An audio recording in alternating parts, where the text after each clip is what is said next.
Assalamualaikum warahmatullahi wabarakatuh. Selamat datang di pembelajaran Bahasa Indonesia. Pada kesempatan ini kita akan membahas tentang materi bab 2, yaitu tentang pidato persuasif. Silakan disimak video berikut. Mengungkapkan gagasan persuasif melalui pidato. Apa saja yang akan kita pelajari? Yang pertama adalah memahami pidato persuasif. Kedua, memahami informasi dalam pidato persuasif. Yang ketiga, menyimpulkan isi pidato persuasif. Yang keempat, memahami struktur dan kebahasaan pidato persuasif. Dan yang kelima, penyusunan pidato persuasif. Untuk memahami pidato persuasif, ada 3 hal yang harus kita perhatikan. Yang pertama adalah pengertian pidato. Yang kedua adalah jenis pidato. Yang ketiga adalah metode pidato. Pengertian pidato persuasif. Pidato yang bertujuan untuk meyakinkan pembaca atau pendengar dengan menyajikan argumen dari sudut pandang si pembicara. Jenis-jenis pidato. Yang pertama adalah sambutan.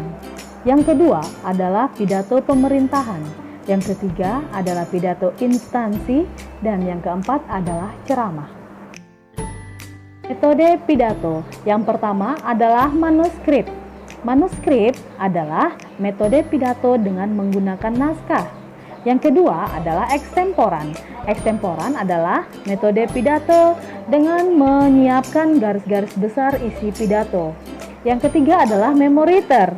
Memoriter adalah metode pidato dengan hafalan.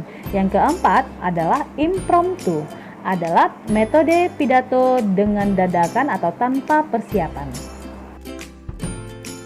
Informasi yang ada di dalam pidato persuasif, yang pertama adalah tujuan pidato persuasif. Yang kedua adalah menemukan informasi dalam pidato persuasif.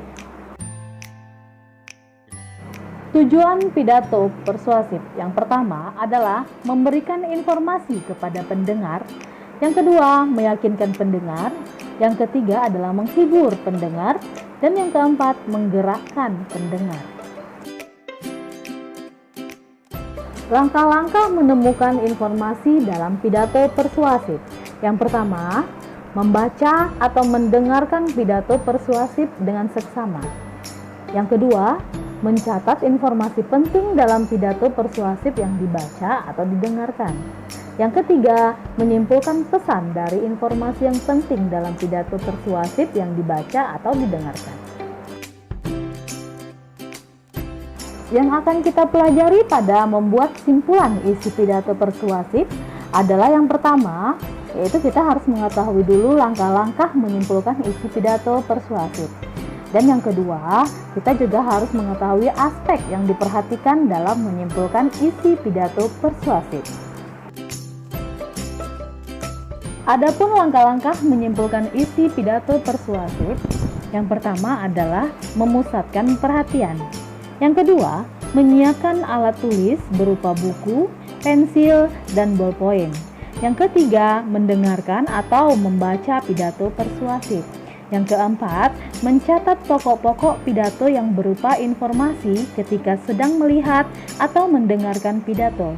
Yang kelima, menyimpulkan isi pidato persuasif yang didengar atau dibaca. Yang keenam, menulis simpulan pidato persuasif dalam beberapa kalimat. Ingat, aspek yang diperhatikan dalam menyimpulkan isi pidato persuasif adalah yang pertama, simpulan harus memuat pokok isi pidato. Yang kedua, simpulan tidak menyimpang dari isi pidato. Yang ketiga, simpulan bukanlah komentar, melainkan ringkasan isi pidato. Sekianlah pembelajaran kita pada hari ini.